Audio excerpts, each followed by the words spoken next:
झारखंड के गुहाल में polytechnic college के उद्घाटन के बाद क्षेत्र की राजनीति गर्मा गई। इस मुद्दे पर विभिन्न समाज सेवियों ने अपनी अपनी राय दी। एक कहावत आपने सुना होगा, चाचा चोर भतीजा पाजी। इन दिनों बरकट्टा विधानसभा क्षेत्र में बिल्कुल यही कहावत चरितार्थ हो रही है, जहां सस्ती लोकप्रियता हासिल करने के कारण विधायक तथा पूर्व विधायक जानकी प्रसाद यादव अपनी छवि को धूमिल कर रहे हैं। दोनों एक दूसरे को विकास पुरुष बता रहे हैं, परंतु विकास की परिसीमा से दोनों कोसों दूर हैं। वोट की राजनीति का खेल दोनों खेल रहे हैं। विधानसभा के युवा नेता उमेश कुमार यादव ने आवाज संवाददाता से बात करते हुए कहा कि इन दिनों विधायक और पूर्व विधायक के द्वारा जनता के साथ जो खेल खेला जा रहा है, उसके जनता बखूबी से समझ रही है। विकास के मुद्दे से हटकर पूरे बरकट्टा विधानसभा को विनाश के रास्ते पर ले जाने के लिए दोनों चाचा और भतीजा लगे हुए हैं। निश्चित तौर पर क्षेत्र की जनता अब जाग चुकी है। इन्हें अगले विधानसभा चुनाव में कोई युवा नेता की तलाश है जो विकास की बात सोचे, क्षेत्र की समस्या की बात सोचे। दूरभाष के माध्यम से बात करते हुए उन्होंने कहा कि आने वाले दिनों में इन दोनों की हकीकत सामने आ जाएगी। पॉलिटेक्निक कॉलेज सरकार की देन है, जिसे दोनों अपनी अपनी प्रतिष्ठा लूटने से लगे हुए हैं।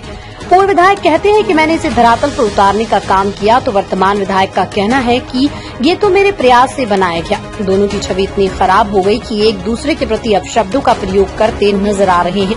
उन्होंने कहा कि दिन में एक दूसरे पर आरोप प्रत्यारोप लगाते हैं और रात में एक ही थाली में बैठकर दोनों भोजन करते हैं, जिसे जनता बखूबी समझ रही है।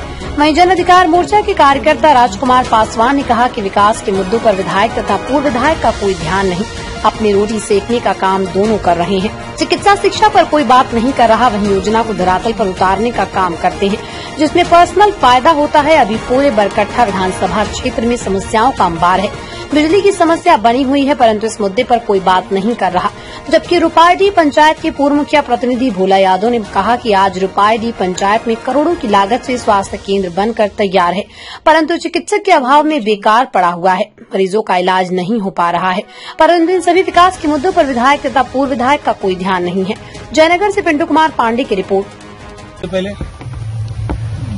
क्या कुछ कहना चाहेंगे सर, पॉलिटेक्निक कॉलेज को लेकर के किस तरह की राजनीति हो रही है? पॉलिटेक्निक कॉलेज को लेकर के पॉलिटिक्स हो रही है, जो आपके साथ हुआ है, और यह पॉलिटिक्स जो है अपने अपने श्रेय लेने के चक्कर में विधायक और पूर्व विधायक लगे हुए हैं। रही बात की इतना हद तक वो चल गए कि उनके परिवार तक, दोनों विधायक जो है पूर्व और वर्तमान, उनके परिवार तक भी ये लोग छोड़े नहीं।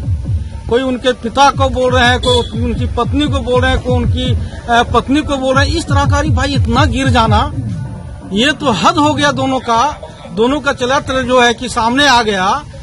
अभी अब देखेंगे कि इसको लेकर के बेवजह करके 15 सूत्री मांग को लेकर के किसको ज्ञापन देंगे वहां, जानकी जी हमको समझ में नहीं आता है। रेल का मसला क्या होगा वहां पर, जो कि कॉलेज में रेल का मसला ले जा रहे हैं, तो बिजली का मसला ले जा रहे हैं। 15 सूत्री मांग का क्या जरूरत है? अगर आपको कोई प्रोग्राम करना तो सिर्फ और सिर्फ कॉलेज के करना चाहिए था, लेकिन वो जान गए कि कॉलेज के नाम पर भीड़ नहीं जुटेगी, इसलिए रेलवे का मुद्दा जो है, बिजली का मुद्दा, पानी का मुद्दा। अरे पानी का मुद्दा करना है तो परसाबाद का टैंकी जो है जल मीनार, वो तो बंद पड़ा हुआ है वर्षों से। लोग वहाँ पानी के बिना तरस रहे हैं, उसको लेकर के आप क्यों नहीं धरना दे रहे हैं डिस्ट्रिक्ट के पास, उपायुक्त महोदय के पास? ये हमको समझ में नहीं आ रहा है। और यहाँ तक जानकी जी बोल रहे हैं पूर्व वर्तमान विधायक के कि बिना पेंदी के लूटता है, और वो इनको बोल रहे हैं कि गिरगिट है, गिरगिट की तरह समय समय पर रंग बदलते हैं। इतना हद हो गया दोनों पे। तो दोनों का जनता समझ चुकी है, खुद बोल रहे हैं, एक दूसरे के प्रति खुद बोल रहे हैं, इसलिए जनता खामोश है। चौक चौराहे पर चर्चा हो रही है। दूसरी बात, अभी आप पूछ रहे थे हमारे उमेश जी से, बोल रहे हैं कि विकास के गंगा बह रही है, तो थोड़ा हम दिखाना चाहते हैं कि रोड के किनारे में किस तरह गंगा मैया जो है, सामने दिखाइए आप थोड़ा सा, ये सामने देख लीजिए किस तरह गंगा जो है रोड के किनारे पड़ी हुई है, पूरा गंगा जमा हुआ है। यही है विकास का उनका गंगा। ये कहना चाह रहे हैं कि पॉलिटेक्निक कॉलेज के जो श्रेय लेना चाहते हैं कि मैंने बनाया, किसी ने नहीं बनाया। यहाँ जनता का पैसा, का टैक्स का पैसा, जो दवा खरीदते हैं, साबुन खरीदते हैं, तेल खरीदते हैं, इससे जो टैक्स जमा होती है, उसी टैक्स के पैसे से, गरीब का पैसा से पॉलिटेक्निक कॉलेज बना है। ये गरीब का पैसा है और गरीब लोगों का देने का पॉलिटेक्निक कॉलेज बना हुआ है, इसलिए कोई श्रेय लेने की कोशिश करेगी, ये नहीं चलने दिया जाएगा। ये जनता सब समझ रही है। आने वाला दिन में जो बदनामी हुई है बरकट्टा विधानसभा का, दोनों बराबर दल बदलते हैं, चुनाव जीतने के बाद ये रोते हैं, पटकाते हैं, मंदिर में जाकर क्रिया खाते हैं, कोई मस्जिद में घुसकर क्रिया खाते हैं। यहाँ के जनता सब समझ रही है। इस बार इन लोगों को जो है यहाँ की जनता खारिज करेगी और आने वाला जो है कि यहाँ पर विकल्प के रूप में यहाँ पर दूसरा विकल्प कोई हो, लोग जान रहे हैं। चौक चौराहे पर चर्चा हो रही है, इसलिए कुछ कहने की जरूरत नहीं है। विधायक का जो काम है वो काम जमीन पर नहीं उतर पा रहा। ये लोग अपना गंदा राजनीति करके पब्लिक को खाली इधर से उधर भटकाने का काम करता है।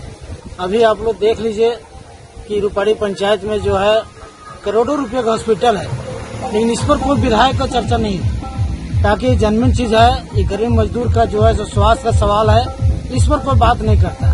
आज अब देखिए कि सरकारी स्कूल में इतना विधि व्यवस्था खराब हो चुका है, जो आज तक स्कूल के बारे में भी एक चर्चा नहीं करते या कोई स्कूल में जांच करने के लिए भी नहीं जाते हैं।